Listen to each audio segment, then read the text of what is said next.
प्यारे बच्चों, मैं आशा करता हूं कि आप अपने घर पे सुरक्षित होंगे और स्वस्थ होंगे। आज मैं आपके सामने एक विज्ञान का टॉपिक लेकर आया हूं जिसका कि नाम है पौधे के भाग एवं उनके कार्य। The parts of plants and there works. तो आपने पौधे देखे होंगे, पेड़ देखे होंगे, तो वैसे आप जब देखते हैं किसी पौधे को या पेड़ को तो आपको कौन कौन से भाग उनके नजर आते हैं? उसमें जमीन से ऊपर के भाग और जमीन के नीचे के भाग। अब जमीन के नीचे के भाग जो होते हैं वो तो आप उनमें देख नहीं सकते, उनको देख सकते हो क्या? नहीं देख सकते ना। और जमीन से ऊपर के भाग, तो जमीन से ऊपर आपको कौन कौन से भाग दिखते हैं? उनके फूल दिखता है, उनके फल दिखते हैं और उनमें तना दिखता है। ये सब दिखता है कि नहीं दिखता? और जमीन से नीचे बच्चों क्या होता है? उनकी जड़। तो बस मेन ये कुछ ये पार्ट हैं, इन्हीं के बारे में आज मैं आपको विस्तार से बताऊंगा। ठीक है, तो पहले हम आते हैं जमीन के नीचे वाले भाग। जैसे कि जमीन के नीचे कौन सा भाग होता है? एक ही भाग होता है, उसकी जड़, जो मिट्टी के नीचे दबी होती है। या फिर आप अभी कहीं देखेंगे कोई छोटा सा एक पौधा हो, उसको उखाड़ के देखना आप, उसके नीचे से आपको वो छोटी छोटी बाल से दिखेंगे, पतले पतले से, टेढ़े मेढ़े से, उसमें मिट्टी भी लगी होगी। दिखती है कि नहीं दिखती? वो क्या होती है? वो होती है उसकी जड़। वो मिट्टी के नीचे हो गई। अब मिट्टी से जब ऊपर बढ़ेंगे तो उसका मोटा वाला पार्ट आता है, मोटा वाला भाग आता है, उसको हम बोलते हैं तना। तना बोलते हैं उसको। अब तना जब ऊपर बढ़ता है, तने की और शाखाएं और डंडियां इधर उधर फैलती हैं और उन पे आती हैं उनकी पत्तियां। पत्तियां आती हैं नहीं आती? फिर पत्तियां आती हैं, फिर पत्तियां और आगे बढ़ती हैं तो उस पर फिर आता है फूल, फिर उनके बाद उन पे आता है फल। तो ऐसे करके हमारे पौधे के कितने भाग हुए? मेन 5 भाग। पहला भाग कौन सा हुआ? जड़, दूसरा तना, उसके बाद पत्तियां, उसके बाद फल और उसके बाद फूल। तो कितने भाग हुए बच्चों? 5 भाग। कितने भाग? 5 भाग। अब इन 5 भागों के मैं आपको अलग अलग कार्य बताऊंगा कि इनके क्या क्या कार्य एक पौधे में होते हैं। तो सबसे पहले हमने बताया था आपको जड़। तो जड़ क्या करती है बच्चों? वो जमीन में है, उसके ऊपर पौधा है, वो आपको हमको दिख नहीं रही जड़। लेकिन आप बच्चों मुझे ये चीज बताएं, जब हम पौधे में या फिर पेड़ में हम पानी देते हैं तो वो कहां देते हैं? ऊपर से देते हैं, नीचे देते हैं? जमीन में नीचे देते हैं ना। इसका मतलब उसकी जड़ में देते हैं ना। ऐसा क्यों देते हैं? क्योंकि जड़ क्या करती है, जब वो मिट्टी में जड़ बिल्कुल फंसी होती है, लिपटी होती है, तो उसमें जब हम पानी देते हैं तो वो जड़ क्या करती है? पानी को सोख लेती है। क्या कर लेती है? सोख लेती है। जब वो सोख लेती है और उसमें हम खाद वगैरह भी देते हैं। आपके खेत हैं, खेतों में जब पापा तुम्हारे जाते हैं तो उसमें खाद लगाते हैं? खेतों में ही लगाते। तो खाद भी किस में लगाया जाता है? मिट्टी में, उनकी जड़ों में।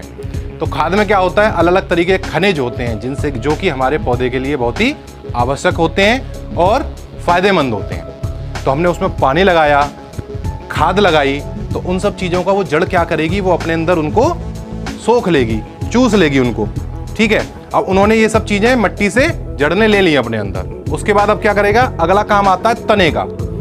तो वो जो चीज़ जो जड़ ने पानी को और उनकी खनिजों को उसके खाद में से सोख लिया, तो वो उन चीज़ों को तने को भेजेगी। तो तना क्या करेगा? वहाँ से उन सब चीज़ों को लेके पौधे के अलग अलग भागों में भेज देगा।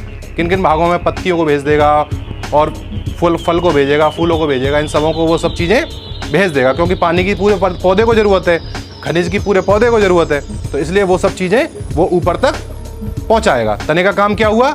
जड़ से पानी को और खाद के खनिजों को लेकर पौधे के अन्य भागों तक पहुँचाना। मतलब एक छोटा सा काम ये समझ लो तने का, कि वो एक पाइप का काम करता है। पाइप का कैसे? एक नल से पानी एक जगह से दूसरी जगह ले जाना होता है तो हम क्या करते हैं? पाइप लगाते हैं कि नहीं लगाते? उस पाइप में से पानी एक जगह से दूसरी जगह पहुंच दिया जाता है। इसी तरीके से तने का होता है। तना जड़ से वो पानी या फिर वो खनिज लेके पौधे के अगले दूसरे भागों तक पहुंचा देता है। आया बच्चों समझ में? ठीक है, अब उसके बाद आते हैं पत्ती।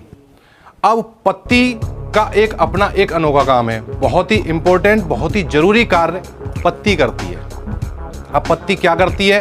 बच्चों आप अपने घर में रहते हो, क्या खाते हो? खाना खाते हो कि नहीं खाते? खाना कहाँ बनता है? रसोई में ना। कौन बनाता है?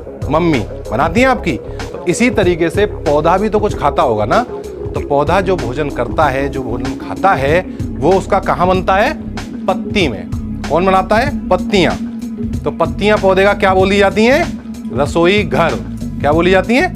रसोई घर, क्योंकि यहां पे उनका भोजन बनता है। ठीक है, अब भोजन उनका कैसे बनेगा? तने से जो पानी आया, जो खनिज आए, वो पत्ती के पास पहुंचे, पत्ती के पास आए। दिन में प्रकाश आता है, प्रकाश मतलब धूप जो आती है, और पानी, उनकी उपलब्धता में उन दोनों को मिला के पत्ती क्या करती है? भोजन तैयार करती है पौधे के लिए। अब देखिए, ज्यादातर आपने देखा होगा जितने भी पौधे होते हैं या फिर पेड़ होते हैं, उनकी पत्तियां कैसे रंग की होती हैं? कैसे रंग की होती हैं? हरे रंग की। हरे रंग की होती हैं ना, तो वो किसकी वजह से होती हैं? वो होती हैं, उनमें एक चीज होती है क्लोरोफिल। क्लोरोफिल एक अवयव है जिसकी वजह से उनका रंग कैसा रहता है? हरा। ठीक है, अब पत्ती का मैंने आपको क्या काम बताया कि वो खाना बना रही हैं। किसकी वजह से बना रही हैं? किनकी उपलब्धता बना रही हैं? एक तो पानी की वजह से और धूप, जो उनको प्रकाश मिल रहा है। तो इस पूरी प्रक्रिया को, इस पूरी क्रिया को हम क्या कहते हैं? प्रकाश संश्लेषण। क्या कहते हैं? प्रकाश संश्लेषण। इंग्लिश में बोलेंगे फोटोसिंथेसिस। फोटोसिंथेसिस। ठीक है, अब आगे बढ़ते हैं हम आपसे।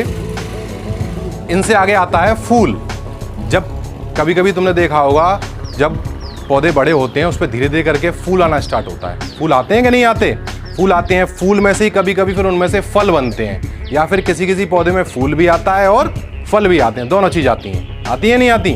तो फूल, अब हम फूल का प्रयोग कहाँ करेंगे बच्चों? अब फूल का प्रयोग तो आप मंदिर में भी करते हो, अपनी माला बनाने में भी करते हो, साज सजावट में भी करते हो कि नहीं करते हो फूलों का प्रयोग? ठीक है, इसी तरीके से फल। अब फल तो आप खाते भी हो ना, सेब खाते हो, अनार खाते हो, ये सब चीज़ें क्या है? फल ही तो हैं। इनको हम घर पे खाते हैं, अपना स्वस्थ जीवन जीते हैं इनको खाने से। ठीक है बच्चों, तो ये सब चीज़ें आपको समझ में आ गई होंगी बच्चों। तो बस अब आपका कार्य ये है कि आप अपनी कॉपी लें, उसमें खाली पेज पे एक पौधे का चित्र बनाएं, और उस चित्र में सब पौधे के भागों को अलग अलग दर्शाएं और उनके कार्यों को लिखें और उनको याद करें और समझें। ठीक है बच्चों, धन्यवाद। आज के लिए बस इतना ही। घर पर रहें, सुरक्षित रहें। धन्यवाद।